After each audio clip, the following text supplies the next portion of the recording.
if a by b equals 0.75, then what is the value of 3a plus 4b by 2a 4a minus 2b plus 3 by 4? এতিয়া 0.75 দিয়া আছে a by b মানে, so here আমি ইয়াক এনেকৈ লিখিব পাৰো 75 by 100. And again, if we simplify this, আমি এই দুটা যদি আৰু simplify কৰো তেতিয়া হলে কিমান পাম 3 by 4. 25 এৰে দুটা আমি ডিভাইড কৰি দিছো. So ultimately আমি a এৰ ভ্যালু পালো 3 আৰু b এৰ ভ্যালু পালো 4.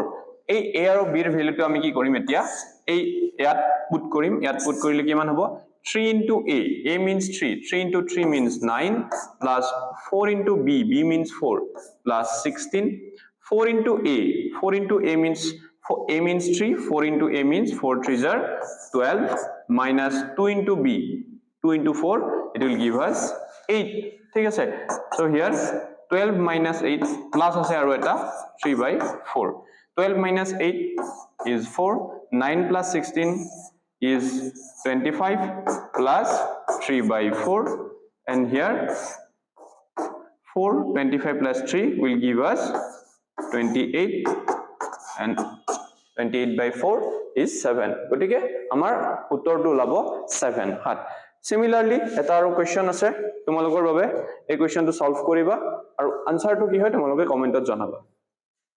Next আমি আৰু এটা বেলেগ কনসেপ্টৰ ওপৰত প্ৰেক্টিস কৰিম.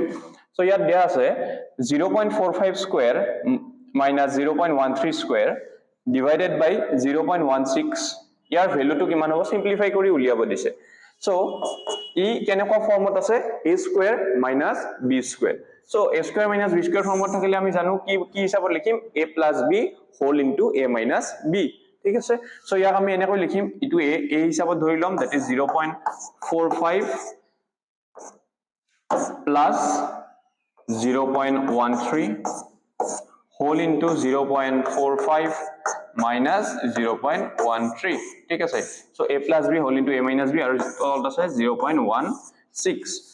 So ইয়াত যদি আমি 0.45 আৰু 0.13 দুটা প্লাস কৰো তেতিয়া হলে কিমান পাম 8 and this is 5. okay, এটো কিমান হ'ব আমাৰ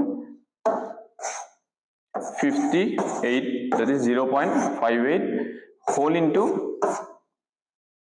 0.45 minus 0.13 and it will give us 532 32 0.32 and divided by 0.16.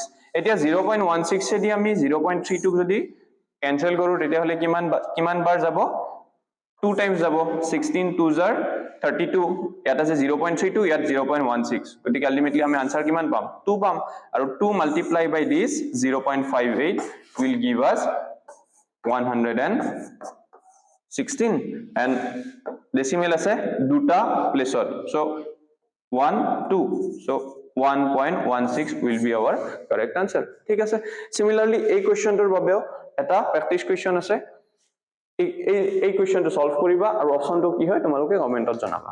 Thank U.